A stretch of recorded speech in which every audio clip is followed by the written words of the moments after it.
in a particular way, you get a desired outcome. I think that's very exciting. Yeah. Yeah. Okay. So then the next question I have, and you have touched on elements, but I'd like you to draw up an image for us on what is a good business strategy utilizing analytics may look like. So you know, even if you want to just, I know it's how long is a piece of string, or maybe it's just like key, maybe lessons learned or key elements we should focus on. So I suppose I would say it kind of goes back to the conversation we were having earlier around corporate strategy. So lessons learned, or generally, you know, my advice to organizations is that, again, your data, your analytics strategy, your data strategy, they don't live outside of your organization. The starting point has to be your corporate goals, right? What is it that the organization is working on at any point in time? From then on, my recommendation would be focus on your data strategy. Is, you know, what data do you need? Where are you going to get it from? What are your ambitions around that?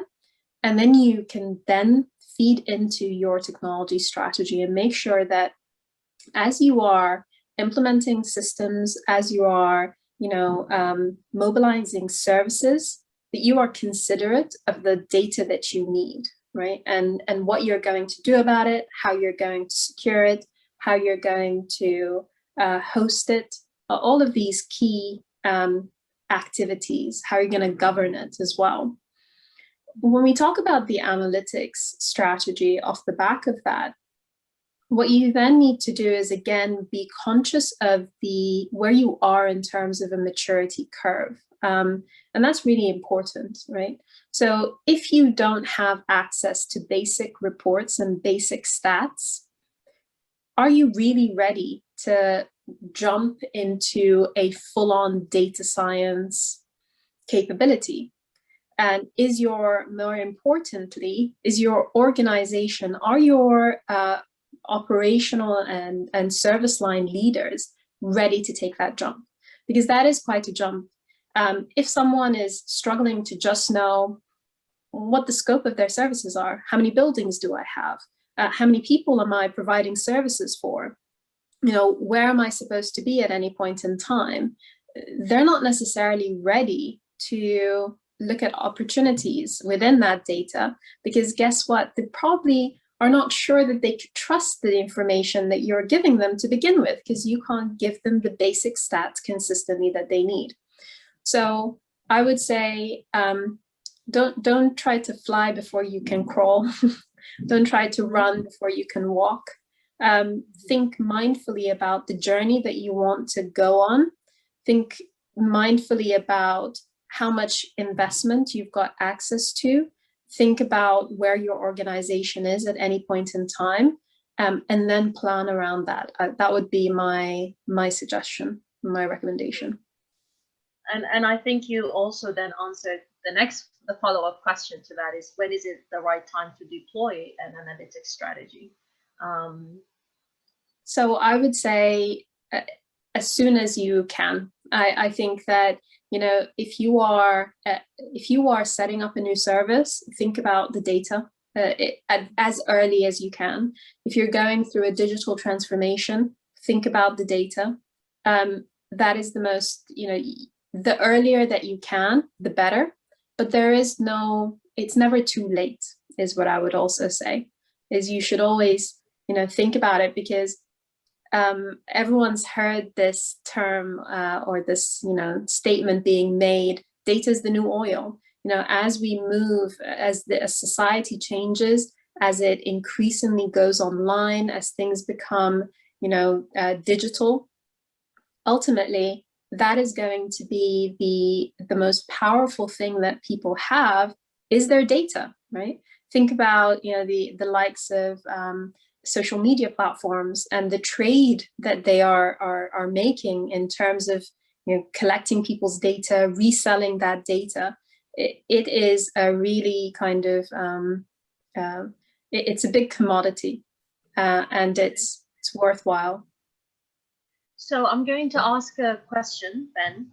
So when we started talking about a good business strategy, utilizing data, what that might look like, you mentioned the maturity curve and really understanding where the business is before, you know, that strategy can be fully, I suppose, matured in itself, you know, as a strategy. But then when we talked about deploying the analytic strategy, you know, your perspective was do it as soon as possible. So what's the link between these two? Because they seem to sit at almost opposite sides, or maybe I'm misinterpreting that.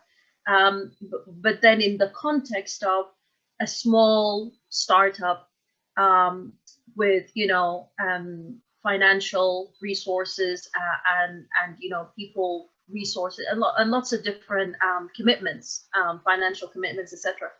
So in the context of these three elements, how do they fit nicely together is what I'm trying to ask. So they sit together in the sense of everything is on a maturity curve. Mm-hmm. Absolutely everything. When you're putting together your strategies, you should do it as early as possible, but also make sure that your strategy is mindful of where you are and what you have access to. But it should not hinder your ambitions, because once you've documented your ambitions, then you can create a roadmap that helps take you there. And things are organic. So as the organization grows, and this is why this concept of an agile delivery mechanism really works quite well, because you know what you want and need now might change within 3 to 6 months, and certainly, you know, the world changes at a fast pace. So I would say that, you know, take note of what you have at the moment. Take note of what your ambition is, but as you develop your roadmap that is taking you towards your goals, have that flexibility to be able to pivot and to be able to align with what's new and what's coming. Mm-hmm. And then I guess to my mind, the reason you stress take note early on is because data needs time to collect. Absolutely. So, mm-hmm. Okay. And people need time to adjust and learn and trust. Mm-hmm. And it's a transformation. That's the thing, because you're not suddenly going to get someone, you know, to use the same example as earlier. If you've got someone who has been happy to walk around with a stack of papers, and that's, you know, what they have faith and trust in because it has proved to be, you know, good and aligned with what their needs are, you're not going to suddenly take that away from them and give them machine learning model and they'll be happy with that. You have to take people on a journey, and that's the important thing about data and analytics. I think that, you know, it's very closely aligned with technology, and people sort of like lock it in a box and say, that's part of technology. It's not. Data and analytics are 100% business related. They are operational needs. They are about people. They're about organizational goals. And the technology facilitates that. Okay.